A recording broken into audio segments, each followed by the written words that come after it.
Welcome back. We're about to introduce you to a young man who's making a major impact on Connecticut's youth with a simple piece of clothing. Keith McGilvery is in Studio 61 with much more. Erica, good morning. He is a son of New Britain who's inspiring young men across Connecticut to dream big. Dwayne Allick is a graduate of Covenant Prep in Hartford who founded 100 Ties, the nonprofit looking to transform individuals into empowered scholars. Dwayne and I met at the Covenant Community Breakfast yesterday. Your mom, Aisha, is with us. We met yesterday. I said, you have to come on the show. Yes, yes. It is really great to see you. Thanks for coming in. Thank you for having me. Mom, thank you for being here as well. Dwayne, big picture, my man. You just graduated from college on Monday. Yeah. You are a force graduating from BC. Congratulations. Thank you.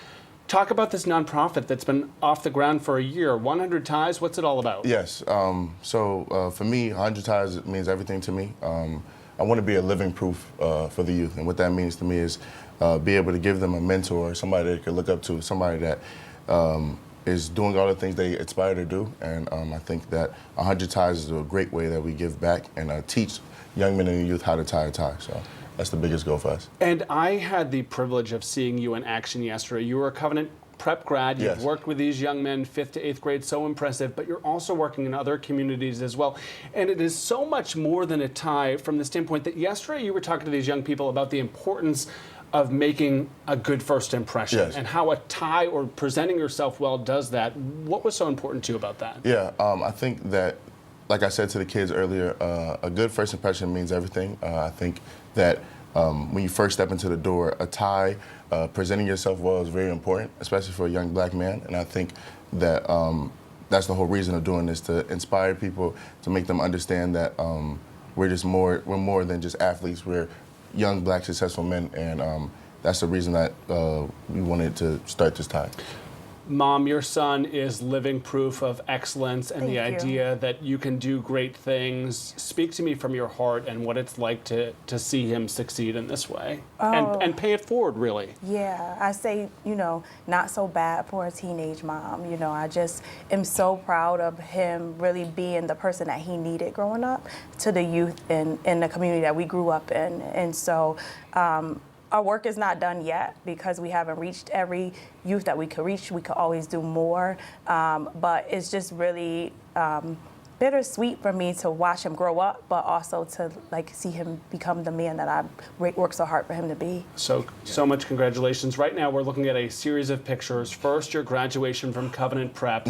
You went on to a full ride at Boston College. Yes. You were a member of that football team. I want that gentleman right there in the BC uniform, and that gentleman in the cap and gown, more importantly, to speak to that Covenant Prep 5th to 8th grader. What would you have wanted your 5th grade self to know? I think the biggest thing I want my 5th grade self to know is that you can do it. And I think that that's what I try to instill into the young men today, that it's possible, that you can do it. And I want to be, let you know that there is a huge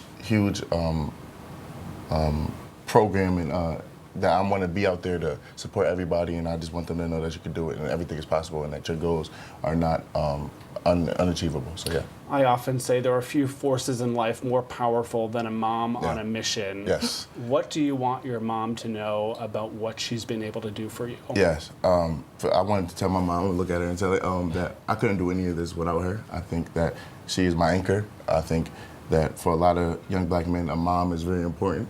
And I think that she taught me how to be a man, and she helped me start all of this, and without her, I couldn't do any of this. So I really want to just say thank you, and I appreciate you. So yeah. What's it like to hear that, Mom? Oh, I'm trying not to cry. You sacrifice a lot when you become a parent. It's not a handbook, so you're hoping and praying that everything that you're doing is right and it's going to be beneficial, and you're making decisions that for a life that you don't have to live. And so it's just really, it's great to hear. And I love him, and I thank him just as much. He's taught me so much as well. Wow. Well, know that we are grateful for the work you are doing in our community and across Connecticut. You're going back for a master's program at BC. Yes. You have a lot to be proud of. Thank you for all you've done. And we're going to connect people with information. If they want to donate and get involved, we'll do that on our website. Wishing the best of luck. Okay, thank you so much. And I wore my BC colors today. I don't do that for just anyone. Go BC, man. I'm a Fordham guy. Just for you. I was a Boston College high school guy at Rachel Piscatelli, so we have that bond there. I love that. Men and women for others, right? Yeah, absolutely.